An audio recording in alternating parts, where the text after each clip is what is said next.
आसिम मुनीर ख़ुद को मोहम्मद बिन सलमान या जो किम जोंग हैं वो उसकी तरह देखते हैं और वो एक अथॉरिटेरियन रजीम कायम करना चाहते हैं, ये कहना है फाइनेंशियल टाइम का।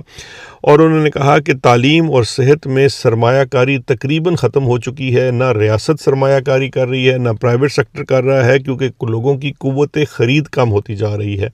2 सूबों में बलूचिस्तान और केपी के अंदर इंतहाई बेचैनी पाई जाती है, लोगों में मायूसी पाई जाती है, अवाम नौजवानों के अंदर मायूसी पाई जाती है। और कहते हैं कि जी ये मिस्र तकरीबन उनका जो कंक्लूजन अगर आप मुझसे पूछेंगे तो वो ये है कि ये तकरीबन इस वक्त मुल्क जो है वो मिस्र बन चुका है।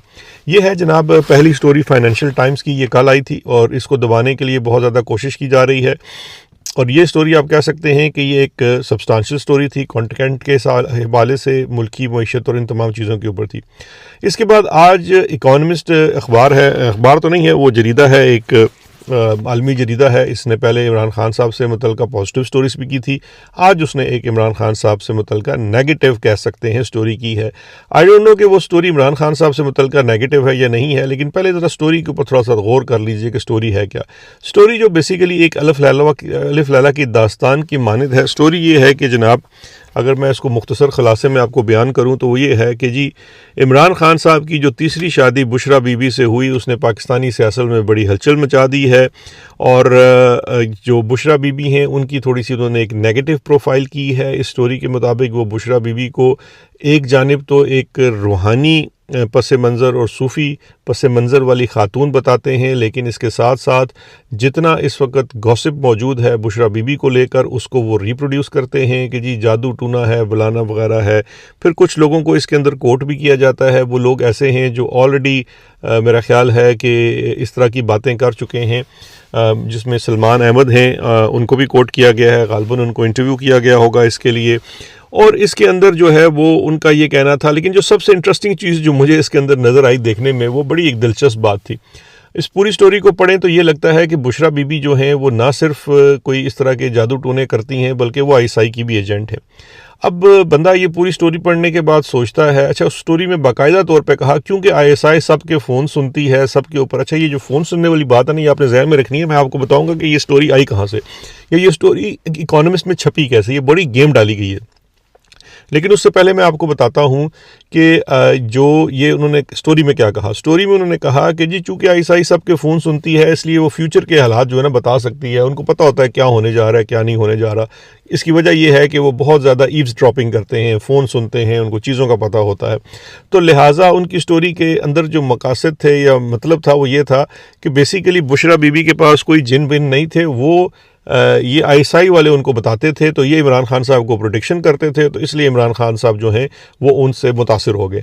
अब ये स्टोरी डेवलप की गई है, लेकिन मुझे एक चीज़ बड़ी हैरत के साथ सोचने को पड़ी कि अच्छा अब जिस ज़माने की ये बात कर रहे हैं कि बुशरा बीबी की मुलाकात हुई और उन्होंने इस तरह से वो प्रोडिक्शंस करती थी वगैरह वगैरह, तो मैंने थोड़ी सी तारीखें देखी तो मुझे पता लगा कि जनाब उस ज़माने में तो आईएसआई और एमआई ये 2 ही एजेंसियां ना इंटेलिजेंस की, बाजवा का दौर था और इस 2 एजेंसियों में एक आंख का तारा जनरल फैज़ था और दूसरा आंख का तारा था जनरल आसिम मुनीर।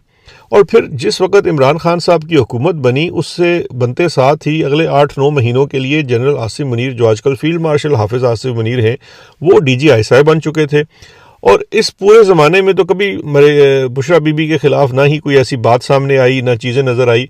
तो इसका मतलब, और ये स्टोरी के कहने का ये मतलब है कि ये शायद आईएसआई की एजेंट थी, तो इसका मतलब ये है कि फिर हाफिज़ साहब मतलब हम उनके बारे में इनको क्या तस्वर किया जाए। और फिर ये कैसी एजेंट थी जिनको पिछले 2 साल से उन्होंने जेल में डाला हुआ है और उनको माफ़ नहीं कर रहे, क्या आईएसआई अपने एजेंटों का ख्याल ही रखती। तो बड़ी ही एक भोदी किस्म की स्टोरी थी और इसका मकसद देखिए लगता ये है। अच्छा इस स्टोरी को देखने के बाद अचानक मुझे क्यों नहीं, मैं आपको ये ट्वीट भी दिखा देता हूँ। फ़ौजियों की बड़ी जो है वो मकबूल सहाफ़ी हैं गरीदा फ़ारूकी साहिबा, उन्होंने ये ट्वीट है, ये उन्होंने कोट किया हुआ है हाफिज़ आसिम मुनीर साहब को। और ये बात by the way convention centre में हाफिज़ साहब ने कुछ यंग लोगों से ख़िताब करते हुए भी फरमाई थी कि आलमी जरीदों में स्टोरी लगवाना तो कोई बड़ी मसला नहीं है। आप थोड़े से पैसे डॉलर खर्च करें तो स्टोरी लग जाती है। अच्छा, इस बात को प्रैक्टिकली तो आसिम मुनीर साहब ने साबित कर दिया है कि डॉलर खर्च करने से कुछ भी हो सकता है, क्योंकि उसमें सबसे पहली जो बात है, जो पहली कन्फर्मेशन आई है, वो तो आसिम मुनीर साहब ने जो है वो न्यूयॉर्क टाइम्स से हासिल कर ली है, क्योंकि न्यूयॉर्क टाइम्स तो दुनिया में सबसे बड़ा अखबार तस्वर किया जाता है। उस अखबार ने सर्टिफाई कर दिया है कि आसिम मुनीर ने पैसा खर्च करके ट्रंप की खुश जो है ना वो खुशनुदी हासिल की है। वॉल स्ट्रीट जर्नल भी ये स्टोरी कर चुका है, ड्रॉप साइट भी कर चुका है। तो इसका मतलब है कि पैसे भी खर्च किए जाते हैं और यही लोग खर्च करते हैं।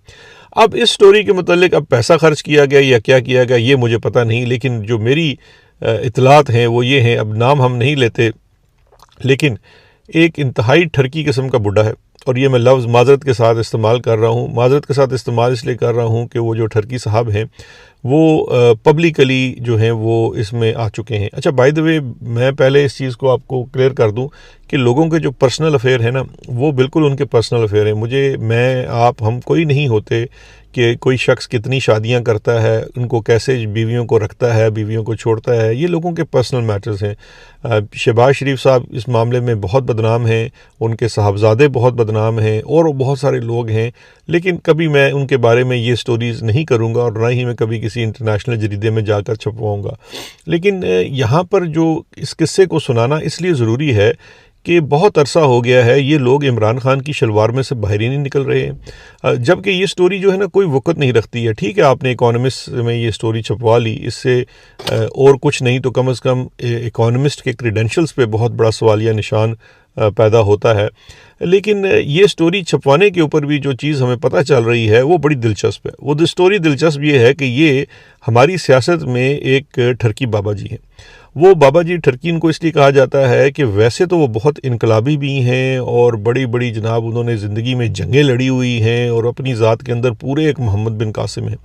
लेकिन वो जो ठरकी बाबा जी हैं वो चूँकि अब काफ़ी ज़्यादा रिटायर्ड हो चुके हैं, कंसल्टेंट हो चुके हैं, और इसलिए तो ज़्यादा तो मैदान में जो है वो अमल में नहीं रह सकते, तो लिहाजा अब वो अपनी कंसल्टेंसी जो है